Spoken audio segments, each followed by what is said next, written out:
Un mot sur le pacte nickel avant de passer aux questions des internautes. François-Noël Buffet indiquait que l'État ne laissera pas tomber le projet, mais qu'il faudra le retravailler localement. Ça paraît presque illusoire, vu les difficultés énormes que traverse le secteur en ce moment. La déclaration du ministre, pour lequel j'ai beaucoup d'estime, et qui est un homme de qualité et d'expérience, est complètement lunaire.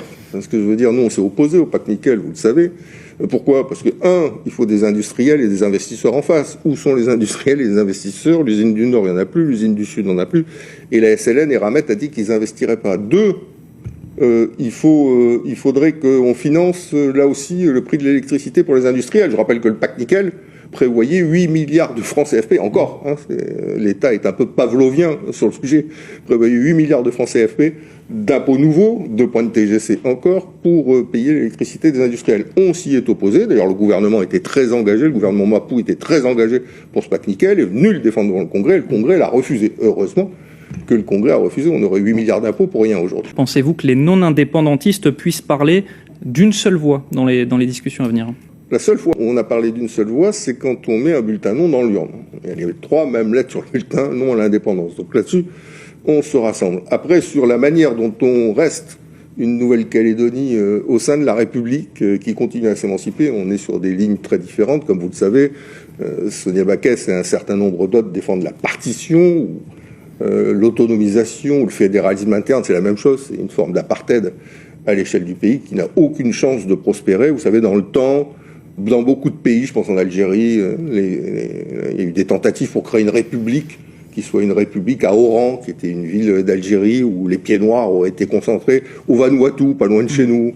Il y a eu l'idée de la république de Santo, où les francophones auraient été concentrés. En Afrique du Sud, on a eu les Bantoustans. Enfin, ce que je veux dire, c'est que ces idées-là, à différentes époques et dans différents pays, ont conduit à une seule chose, c'est-à-dire une impasse. Donc, conclusion, il n'y a pas de perspective en dehors d'une Nouvelle-Calédonie une et indivisible. Quel avenir pour le nécessaire ajustement du corps électoral provincial ? Sujet sensible. Sujet sensible. On a toujours dit, Calédonie Ensemble a une position constante sur le sujet. Bien évidemment qu'il faudra réouvrir le corps électoral provincial au travers de nouvelles conditions d'acquisition de la citoyenneté. C'est un impératif non seulement démocratique, mais également humain, social. Sur une durée plus élevée que 10 ans, on imagine, hein ? On verra. Je ne vais pas préjuger des conditions de la négociation. Mais ça doit se faire dans un accord global. On a toujours dit qu'il n'y aura pas de modification unilatérale du corps électoral. Cette modification doit s'insérer dans un accord global, dans un consensus global. Donc c'est ça qu'il faut qu'on aille chercher.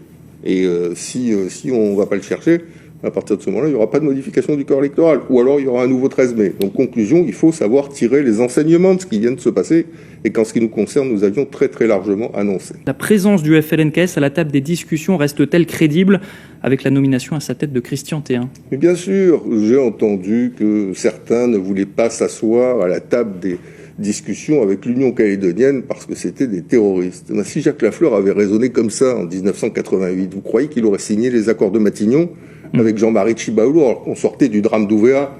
Ok, bien sûr qu'on peut condamner tout ce qui s'est passé, bien sûr que c'est insupportable pour le pays et pour la population.